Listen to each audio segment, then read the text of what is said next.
Hi, I'm Anna. My life changed drastically 5 years into my marriage with Paul. We were a typical couple. I was a teacher, and he was a manager at an energy company. Everything was going smoothly until his dad passed away, leaving his mom, Elaine, alone in their family home. That's when Paul surprised me with some big news. "Anna, we need to talk," Paul said one night, sounding very serious. I stopped scrolling on my phone and looked at him. "What's wrong? Is everything okay?" He took a deep breath. "It's about Mom. She's all alone in that big house since Dad died. I think we should move in with her." I felt my stomach sink. Move in with Elaine? She and I don't get along at all. "Paul, are you serious? You know Elaine and I are like oil and water." He leaned against the kitchen counter, looking determined. "I know, but she's my mom and she's having a tough time. Plus, we're wasting money on this rented apartment." I sighed, running my hand through my hair. "But this is our space, our home. Moving in with your mom is a completely different situation." Paul's voice sounded more desperate. "Please, Anna, it's not just about the space. It's about family. Mom needs us." I bit my lip, feeling trapped. "Does your mom need us, or do you need your mom?" He frowned. "That's not fair, Anna. I'm not asking you to live in a bad place. It's a big house, with plenty of room for all of us." I crossed my arms, feeling the tension rise. "And what about our life here? Just give everything up because Elaine says so." Paul's tone became firmer. "It's not like that, and you know it. I'm thinking about what's best for everyone." I shot back, "Everyone or just Elaine?" He threw his hands up in frustration. "Damn it, Anna. Can't you just try to see the bigger picture here?" I glared at him. "I am looking at the bigger picture, Paul. Our life, our independence, not just playing happy families in that gloomy old house of hers." The argument went in circles, but eventually I gave in. For Paul, for the sake of peace. But deep down, I dreaded every bit of it. Moving day came, and it was as uncomfortable as I had imagined. Elaine's house was this big old structure with rooms that echoed and a constant chill in the air. Elaine greeted us with a stiff smile. "Welcome to my home. I expect you to respect my ways." I forced a smile, trying to keep the peace. "Of course, Elaine. We appreciate you letting us stay." But living with Elaine was like living with a hawk. She had a comment for everything. "Don't put the dishes away like that," or "You're overwatering the plants." It was relentless. One night, after a particularly harsh critique of my cooking, I exploded to Paul in our room. "I can't do anything right for your mother. It's like living with a drill sergeant." Paul rubbed his temples, looking equally frustrated. "Anna, just give it time. She's old and set in her ways." I threw my hands up. "Great, so we just tiptoe around her until the end of time."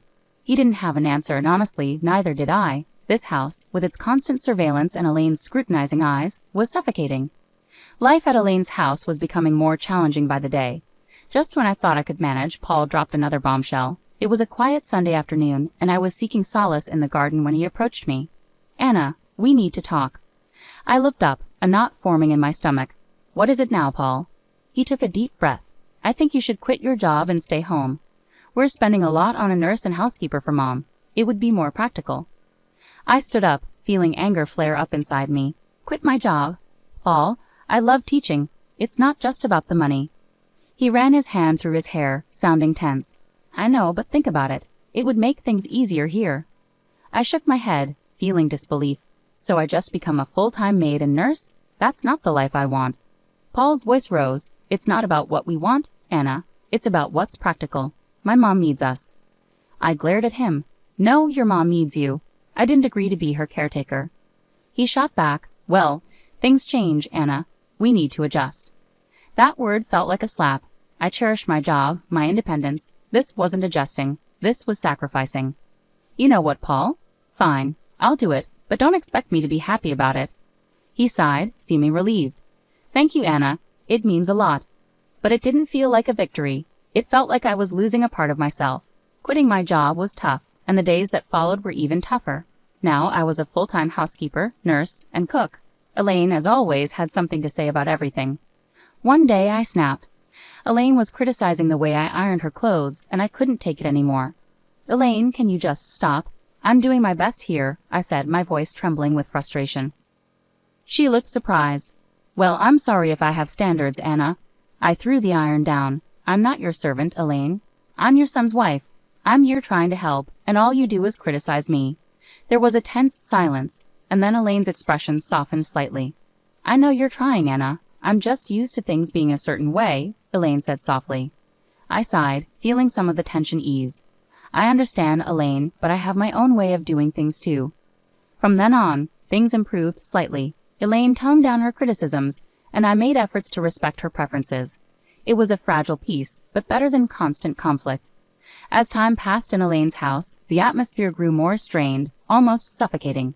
Paul became increasingly distant and withdrawn. He was often late from work, and when he was home he seemed to disappear into the spare room as if it were his refuge. One evening, unable to bear the silence and distance any longer, I confronted Paul in the kitchen. "Paul, what's going on with you? You're hardly present, and when you are, it's like you're not even my husband anymore." He avoided eye contact, absent-mindedly stirring his coffee. "Work's a nightmare right now, Anna. Just piles of stress." I leaned against the counter, arms folded. "I understand stress, Paul, but it feels like you're shutting me out. You're physically here, but emotionally, you're somewhere else." He sighed heavily, still focused on his coffee. "I don't know what you want me to say, Anna. I'm overwhelmed with everything going on." I wanted to believe him, to empathize, but a part of me felt there was more to his distance. Then there was Lucy, Paul's sister, who seemed determined to add to the tension. Each visit from her felt like a test. She'd look around the house with disdain and comment, "Still stuck in this old place, huh?" I usually held my tongue, but one day her comments hit a nerve. "Not all of us have the luxury of relying on others, Lucy," I retorted. She cackled, her voice grating on my nerves. "Oh, look at you, playing the martyr in this creepy old house. Pathetic." I clenched my jaw, holding back a storm of words. Paul stood by silently, offering no defense. His silence felt like another blow, confirming the growing distance between us. The biggest change came with Elaine. One day she called out to Lucy, her voice frail and desperate. "Lucy, I need help with a bath. I can't manage on my own anymore." Lucy's response was cold and harsh. "Help yourself, Mom. I'm not your caretaker." Elaine broke down in tears, and my heart went out to her. Despite our difficult history, I couldn't ignore her distress.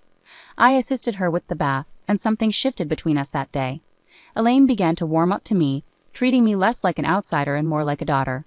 It was a positive change, but it also highlighted how distant Paul and I had become.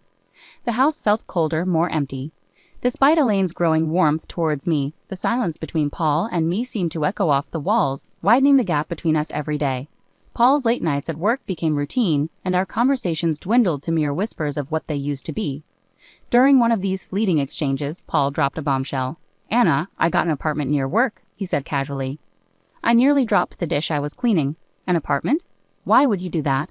He leaned against the doorframe, avoiding my eyes. "It just makes sense, Anna. It saves me the commute, especially with the late hours." Anger and confusion surged through me. "And you decided this without talking to me? Are we just roommates now?" He shrugged, his indifference cutting deep. "I thought you'd be happy. Less stress about me coming home late." I shook my head in disbelief. "Happy, Paul? This feels like you're leading a double life. What's next? You'll tell me you have a second family?" He sighed, rubbing his forehead. "Don't be dramatic, Anna. It's not like that." I wanted to press him further, to break through his nonchalance, but I knew it would be fruitless. The conversation ended there, like many of our conversations those days. The real shock came a few days later during a candid conversation with Elaine. We were in the living room, enjoying a rare moment of calm, when she suddenly said, "You know, Paul didn't buy that apartment with his own money." I looked at her, puzzled. "What do you mean?" She hesitated, then continued, "He used my savings. He said it was an investment. He even put it in my name." I felt my heart sink. "He's been using your money, and you're okay with this?" Elaine shrugged, a sad look in her eyes. I couldn't refuse. "He's my son, but I thought you should know." I was speechless. Paul's secret apartment was one thing, but using his mother's savings under the guise of an investment. It felt like the man I married was slipping away, replaced by this stranger with secrets and deception. A few days later, I confronted Paul about it. "Paul, why didn't you tell me the apartment was bought with your mom's money?" He was unapologetic, almost defiant. "Because I knew you'd react like this. It's an investment, Anna. It's not a big deal." I couldn't believe his audacity. "Not a big deal? You're risking your mom's savings and keeping it from me. What else are you hiding?" He turned away, ending the conversation with a dismissive wave. "You wouldn't understand, Anna. It's business." Business. That word felt like a gulf between us, an excuse for everything that was straining our marriage. Living in Elaine's old, gloomy house was wearing on me. The walls, once lively, now echoed with a solemn tone, and every creaking floorboard seemed to hold secrets. One day I reached my limit. "Elaine, have you ever considered renovating the house?" I asked during breakfast. "It could use a bit of updating." Elaine looked up from her tea, surprised. "Renovate? I haven't thought about that in years. It's such a big undertaking. I nodded, feeling a surge of optimism. I know, but it could really brighten things up. Maybe start with a fresh coat of paint or some new wallpaper. Elaine pondered it for a moment. Well, I suppose it wouldn't hurt to breathe some new life into this old place. But are you sure you're up for it? I smiled, excited for the opportunity. Absolutely. It'll be a positive change. And so it began. I threw myself into the renovation, painting walls, choosing wallpapers, and even attempting to restore some of the old furniture. It was hard work, but it felt rewarding, like I was breathing new life into the house, and in a way, into myself. One day while I was busy with paintbrush in hand, Paul walked in. He looked around, his expression one of shock and disbelief. What in the world, Anna? What are you doing to Mom's house? I stood up, wiping sweat from my brow. I'm renovating, Paul. As I told Elaine, it's time this place got some love and attention. Paul's face reddened. You had no right to start changing things without consulting me. This is our family home, not some DIY project. My temper flared. Our home? When was the last time you cared about this place, Paul? I'm trying to improve it. He took a step closer, his voice rising. You're overstepping, Anna. You always take charge and ignore everyone else's feelings. I stared at him, feeling frustrated. Take charge? Paul, I'm trying to make this place better. Maybe if you spent more time here, you'd understand. Before Paul could respond, Elaine entered the room. What's all this commotion about? Paul turned to her. Mom, did you know about this? About her changing the house? Elaine glanced between us, then back to Paul. Yes, I did, and I support Anna's efforts. This house needed a change, and she's doing a wonderful job. Paul looked stunned. But it's our family home. Elaine interrupted him firmly. It's my home, Paul, and I want this. Anna has every right to do what she's doing. With anger simmering, Paul stormed out, leaving Elaine and me in an uneasy silence. I felt a mix of relief and sorrow. The house was evolving, yet the rift between Paul and me seemed to widen further. Then came the day Elaine suffered a stroke, flipping our world upside down. I witnessed her sudden decline, her words slurred, her body weakening. Panic gripped me as I called for help, my voice trembling with fear. At the hospital, the harsh reality hit. Elaine required constant care. I turned to Paul for support, but he remained distant, his eyes void of the concern a son would typically have. Anna, I can't handle this. I have enough on my plate, he said, his tone cold. I was stunned. You can't handle this, Paul? She's your mother. He shrugged, his words cutting deeply. Yeah, and she's been a burden for years. This is just the final straw. I couldn't contain my disgust. She's not a burden, Paul. She's family. She needs us. His laugh was bitter. Us? No. Anna, she needs you. I've got other things to deal with. I was left speechless, my admiration for him crumbling. I took on the responsibility of caring for Elaine. It was heart-wrenching to see the once strong woman confined to a bed, relying on me for everything. As I became her primary caregiver, Paul's visits became less frequent, and his indifference more pronounced. His visits were brief, his interactions with Elaine superficial. Then Lucy arrived. I overheard them in the living room, their conversation dripping with venom. We should start discussing the will, dividing up the assets, Lucy said, her tone devoid of any empathy. I burst into the room, fury coursing through me. How can you be so heartless, talking about her will right in front of her? She's still here. Lucy smirked, her words cutting. Oh, listen to the saintly daughter-in-law. This is our family's business. Stay out of it. Paul chimed in, his voice cynical. Anna, just drop it. It's practical to plan ahead. There's no point pretending she's going to recover. I was appalled at their callousness. Practical? She's your mother, Paul. How can you be so cold-hearted? He shrugged, his response detached. Life is tough, Anna. You better get used to it.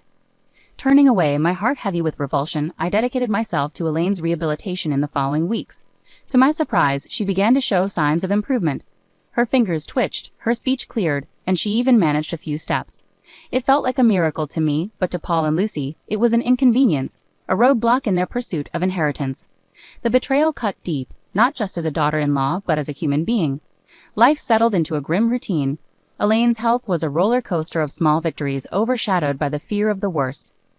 Then it happened, another stroke, more severe. The call from the hospital felt like a blow to the stomach. Elaine didn't make it. The funeral was solemn. I stood by the grave, heart heavy, watching as people paid their respects. That's when Paul arrived, accompanied by a woman I didn't recognize, and 2 small children holding her hands. Who's she? I whispered to myself, staring at the unfamiliar woman. Paul approached, his expression unreadable. Anna, this is Carol, my wife, and these are our kids. I felt stunned. Your wife? When did this happen? He shrugged, his voice cold. A while ago. It's none of your business, Anna. Speechless, my mind raced. How could he do this, especially during Elaine's illness? Lucy was there too, her usual sneer on her face. Finally showing your true colors, Anna, she taunted. A bit late for that. I glared at her, my voice dripping with disdain. I was here for Elaine when you both abandoned her. Don't you dare judge me. Paul interrupted. Let's just get this over with. We have other matters to discuss. After the funeral, we gathered at Elaine's house for the will reading. Paul and Lucy hovered like vultures, eager for their share. The lawyer began reading the will, and then came the bombshell. Everything, the house, the money, was left to me. Paul's face shifted from smugness to disbelief. What the hell? This can't be right. Lucy was livid. This is outrageous. She was our mother. How could she leave everything to this nobody? I stood there, stunned, unsure how to process it all, relieved, yet hollow. Paul turned to me, his voice accusing. You must have manipulated her, turned her against us. I shook my head, frustration and hurt in my voice. I only cared for her, something you failed to do. The lawyer intervened firmly. Elaine's intentions were clearly stated in her will. Lucy stormed out, threatening, We'll contest this. We won't let her get away with this. As they left, I stood alone in the house that was now legally mine. The walls that had witnessed so much pain, betrayal, and love surrounded me. I looked around, feeling the weight of Elaine's final act of kindness and the sorrow of a fractured family. The house felt different now, as if it echoed Elaine's last wishes and the rift that had torn us apart. I sat there, holding the will, still trying to process everything. Elaine had left everything to me, and Paul and Lucy were furious about it. They stormed in the next day, visibly upset. You really think you can just take everything? Paul exploded as soon as he entered. I looked up, weary but firm. Elaine made her decision, Paul. It was her choice. Lucy was livid, shouting angrily. You manipulated a sick woman. We won't let you get away with this. I stood up, frustrated with their accusations. Manipulated? I cared for her, unlike both of you. She chose to leave it to me. Paul's anger boiled over. So you think you've won? You think you can just snatch it all away from us? I let out a heavy sigh. I didn't take anything, Paul. Elaine chose to give it to me because she knew I genuinely cared. Their yelling continued, but it couldn't drown out the truth. I had been there for Elaine when they hadn't. Then the lawyer arrived with a video Elaine had prepared. Her voice filled the room, resolute. I've left everything to Anna because she was like the daughter I never had. She was there for me when my own children weren't. She deserves it all. The room fell silent. Paul looked stunned, as if hit in the gut, and Lucy began to cry, finally grasping the gravity of their actions. Paul and Lucy left soon after, their threats empty in the face of Elaine's clear wishes. I remained alone in the large house, surrounded by memories of the past and contemplating the future. I made the decision to divorce Paul. It was difficult, but necessary. He and his new family moved to a rental property. Lucy had her own challenges to confront. Her debts and personal troubles were catching up with her. As for me, I stood in my new home, feeling a mix of sadness and excitement. Elaine's will was more than just material possessions. It felt like her way of urging me to be resilient and forge my own path. I resolved to start afresh, using what Elaine had left me to create a new life. The house, once a symbol of hardship, now represented a place of new opportunities and beginnings.